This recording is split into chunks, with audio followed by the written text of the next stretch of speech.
నీకు ఎరువులు వచ్చినాయో రాదో తెలియదు, పైసలు పడ్డాయో లేవో తెలియదు, ఆటోలోళ్ళు చెత్త తీస్తున్నారో లేదో తెలియదు.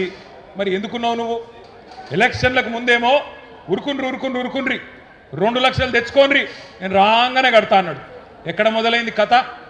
రాగానే మీటింగ్ పెట్టిండ్రు బ్యాంకులతో. పెడితే బ్యాంకు వాళ్ళు చెప్పిర్రు, సారు 50,000 కోట్ల రూపాయలు కావాలి, మొత్తం 2 లక్షల రుణమాఫీ మీరు మాట ఇచ్చిన ప్రకారం చేయాలంటే 50,000 కోట్లు కావాలన్నారు.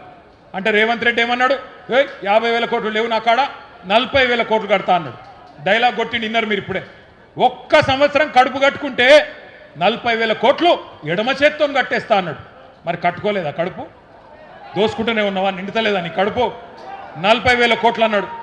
40,000 కోట్లకి వెళ్ళి క్యాబినెట్ పోయే వరకు మళ్ళీ 9,000 కోట్లు మింగిండు. 31,000 కోట్లు అని క్యాబినెట్లో పెట్టిండు. మరి ఆడికెళ్ళి మళ్ళా క్యాబినెట్కి వెళ్ళి అసెంబ్లీకి వచ్చే వరకు మళ్ళీ ఒక 5 కోట్లు మింగిండు. 26,000 కోట్లు అని చెప్పి బడ్జెట్లో పెట్టిండు. ఆడికెళ్ళి మళ్ళీ బడ్జెట్కి వెళ్ళి అసలు లెక్కల కాడికి రైతులకు పైసలు ఏడిసే కాడికి వస్తే ఇప్పుడే బట్టి విక్రమార్క గారు ఇంగ్లీష్లో చెప్పిండు, మీరు విన్నారు.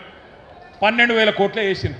అంటే చారాన కోడికి బారాన మసాలా, చారాన మోసం బారాన టోపీ.